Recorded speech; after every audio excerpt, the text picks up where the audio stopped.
Dalawang misal, isang barko, isang matinding signal. Kahapon ng umaga sa Pauay, Ilocos Norte, pinaputok ng Japan ang kanilang Type 88 anti-ship missile sa labas ng kanilang teritoryo para sa unang pagkakataon sa kasaysayan. At dito pa talaga nangyari sa Pinas. Pero teka, hindi lang yung putok ng missile ang balita.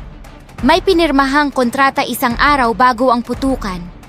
May mga destroyer na nasa mesa na natin. At may mga Briton na dumating pagaling sa kabilang dulo ng mundo. Kahit binalaan na sila ng China, tuloy ang rampa. 3 kwento, iisang mensahe. Isang direksyon lang ang tinuturo nito. Yari ang China. Pag-usapan natin ang tunay na kaganapan. Balikatan, shoulder to shoulder, balikat sa balikat.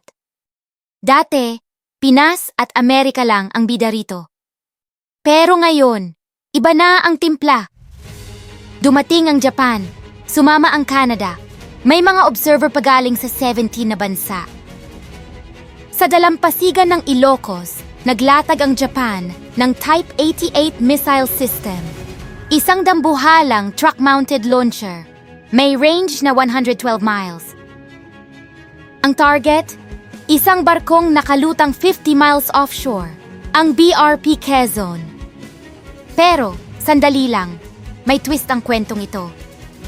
Itong BRP Quezon, hindi ito basta-basta bakal lang. Galing ito sa US Navy noong 1944. Ang pangalan ay USS Vigilance. Minesweeper ito noong World War II. Sino ang kinalaban nito dati? Ang Japan. Pero tingnan niyo ang tadhana. Ngayon, Japan na ang nagpalubog sa kanya. Dating magkaaway, ngayon magpartner na sa pagdepensa sa dagat natin. Buti pa ang Japan at Pinas, nagkaayos na. Yung mga DDS, loyalista at pinklawan, kamusta? Move on na ba? Pero joke aside, mas okay ba sa inyo kung yung mga barko ng China ang pagpraktisan? So ayun na nga, 2 missiles ang pinakawalan. Bullseye! Sa pool ang BRP Quezon, diretso sa ilalim ng dagat. Nanonood ang defense ministers ng Japan at Pinas. Maging si PBBM, nakatitig sa video feed galing Quezon City. Sabi ni Secretary Teodoro, dapat matagal na nating ginawa ito. Tama. Bakit nga ba ngayon lang tayo nag-ingay ng ganito?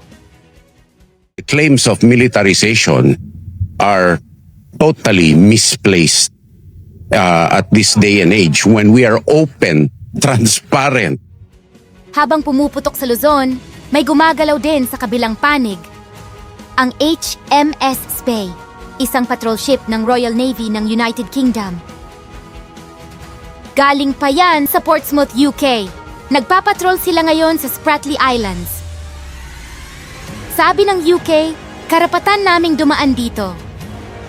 Binalaan sila ng China, pero deadma ang mga Briton. Matigas pa ang ulo ko sa bato, pero ang mga ito hindi talaga umaalis. Dati pa, sila hinaharas, pero lalong nagtatagal sa dagat natin. Hindi na lang 2 ang kalaro ng China, pati UK nag-hello na. Pero heto ang sikretong hindi nyo alam. Isang araw bago ang putukan, nag-usap sina Teodoro at ang Japan sa Manila.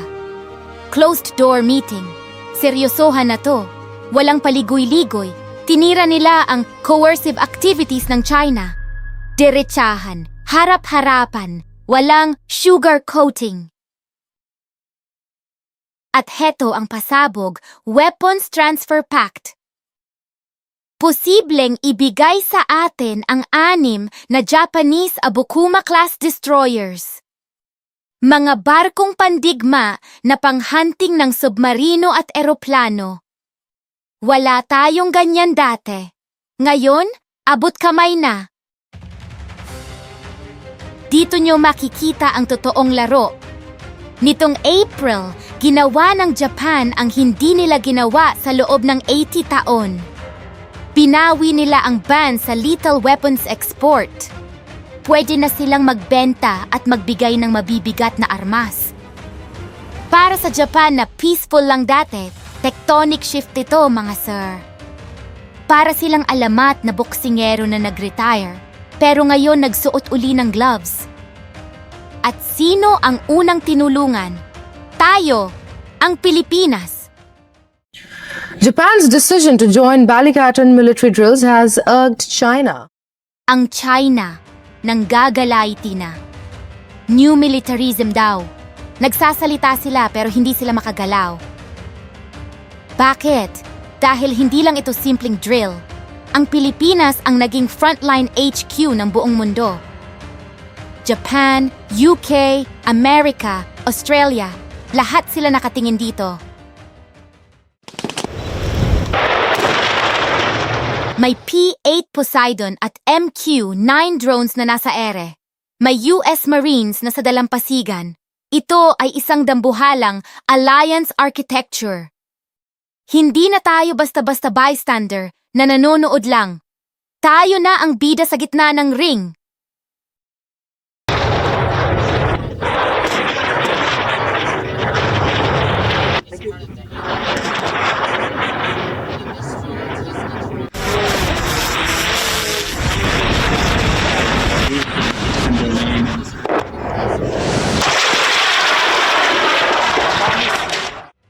Sabi ni Secretary Teodoro, mas palalakihin pa ang susunod na exercises. Mas maraming bansa, mas maraming missiles. Building deterrence ang tawag nila. Sa madaling salita, huwag nyo kaming susubukan.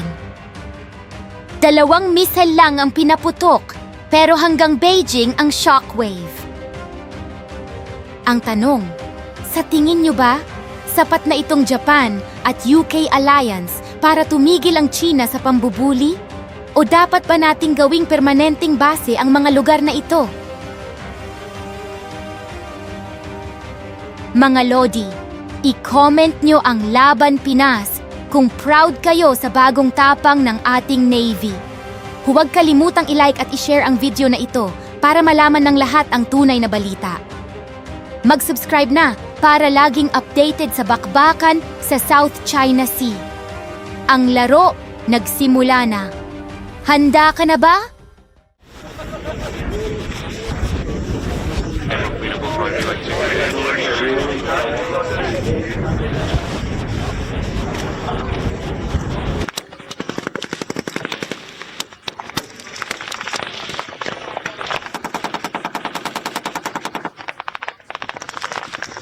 Direct fire.